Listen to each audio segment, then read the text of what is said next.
Shivkranti TV, आपली माणसं, आपल्या बातम्या, समाज मनाच्या कल्याणाच्या, हिताच्या, अन्याय अत्याचार निवारणाच्या, ज्ञान विज्ञानाच्या, युवक विद्यार्थ्यांच्या, उद्योगधंद्याच्या, शेतकरी शेतमजुराच्या, आर्थिक राजकीय हिताच्या बातम्या। निळूभाऊ फुले यांचा जन्म 4 एप्रिल 1930 या उत्सवानिमित्त हार्दिक शुभेच्छा। शुभेच्छुक सत्यशोधक शंकरराव लिंगे। निळूभाऊ फुले यांच्याशी माझा पहिल्यांदा संबंध आला तो 1985 ला। कथा अकलेच्या कांद्याची नाट्यप्रयोगाच्या वेळेला अकलूजला त्यांच्या जेवणा खाण्याची व्यवस्था माझ्याकडे होती। तेव्हापासून माझी चांगली ओळख होती आणि प्रत्येक वेळेला सोलापूर जिल्ह्यात आल्यानंतर ते आवर्जून मला कळवायचे आणि त्यानंतर आमचं दिवसभर त्यांच्याबरोबर फिरणं, जेवणं, खाणं होतं।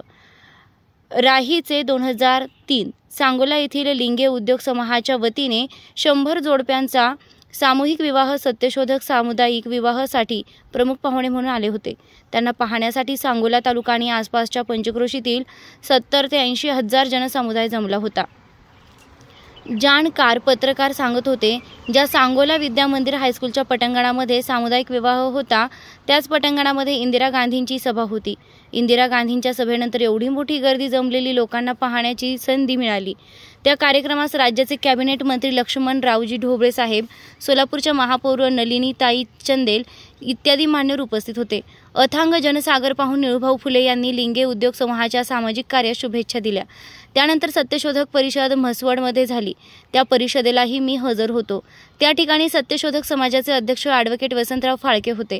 अनेक वेळा सोलापूर शहरांमध्ये आणि माढा तालुक्यामध्ये त्यांच्या एका घरी नोकर असलेल्या त्यांच्या विनंतीवर त्यांच्या घरी आले होते। त्यावेळेला त्यांनी संत शिरोमणी सावता महाराज संजीवनी समाधी तीर्थक्षेत्र आरण येथे भेट दिली आणि त्यावेळेला त्यांनी सांगितलं होतं की सावता महाराजांच्या जीवन कार्यावर एक चांगला रंगीत चित्रपट काढण्याची गरज आहे आणि ते आपण सर्वांनी मिळून काढण्याचा प्रयत्न करू। टेंभुर्णीला त्यांच्या न्हावी समाजाचा मित्र होता आणि अकलूजचे मुस्लिम समाजाचे same to same Nilu Phule यांच्यासारखे ॲक्शन आवाज करण्याचा प्रयत्न करणारे युसुफ मोहोळकर म्हणून त्यांचे अनुयायी होते।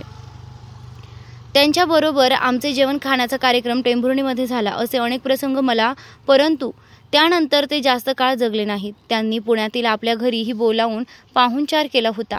त्यानंतर त्यांचे पौड फाट्यावरील फार्म हाऊसवरही नेले होते। असे आमचे जवळचे नाते असलेले निळूभाऊ चित्रपट, नाट्यसृष्टी, सक्रिय कलाकार, अभिनेते, सत्यशोधक समाज, SM जोशी यांच्याबरोबरील समाजवादी चळवळ, राष्ट्रसेवा दल, अनेक सामाजिक कार्यांसाठी त्यांनी त्यांच्या नाटकाचे प्रयोग अत्यंत कमी दरात केलेले आहे। त्यांची प्रमुख गावचा पाटील आणि त्यांनी केलेले अन्यायकारक कार्य, खलनायकाची भूमिका, तमाशा प्रधान गावरान भाषेतील भूमिका अशा आशयांचे अनेक चित्रपट गाजलेले आहेत। पुढारी, सरपंच, आमदार असे राजकारणी लोकांचीही वेशभूषा, पद, भूमिका त्यांनी पार पाडलेले आहेत। पण वास्तविक जीवनामध्ये ते असे नव्हते। ते सच्चे सत्यशोधक होते। त्यांच्या घरामध्ये सर्व धर्माचे लोक राहत होते।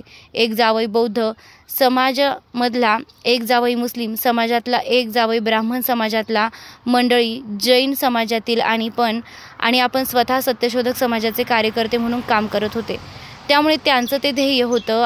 ते आपल्या घरामध्ये सर्व धर्माचे लोक राहत असल्यामुळे सर्वांनी हे गुण अंगीकारले तर खरा भारत निर्माण होईल आणि दंगे, दंगली, द्वेष कोणी कोणाचं करणार नाही आणि महात्मा फुले यांच्या स्वप्नातील सार्वजनिक सत्य धर्म उदयास येईल अशी त्यांची पक्की धारणा होती आणि त्यावर ते नुसते बोलत नव्हते, त्यांनी कृतीतून दाखवून दिलं होतं। अस्सल मराठमोळी गावठी खेडेगावातील राजकारण, जनतेवर आधारित ऊसपट्ट्यातील राजकारण आधारित इरसाल, शेकडो पिक्चर, शेकडो नाटक, इरसाल कलाकृतीनं भरलेलं काम त्यांनी सहजपणे केलेलं होतं। अंधश्रद्धेच्या निर्मूलनाचंही काम करत होते। महात्मा फुले यांच्या विचाराचा, सार्वजनिक सत्य धर्माचाही प्रचार प्रसार मोठ्या प्रमाणात करत होते। त्यांनी अनेक धर्मांमध्ये सत्यशोधक चळवळ पोहोचवली होती। जन्मोत्सवानिमित्त हार्दिक शुभेच्छा। शिवक्रांती टीव्ही, दीनबंधू न्यूज संपादक सत्यशोधक शंकरराव लिंगे।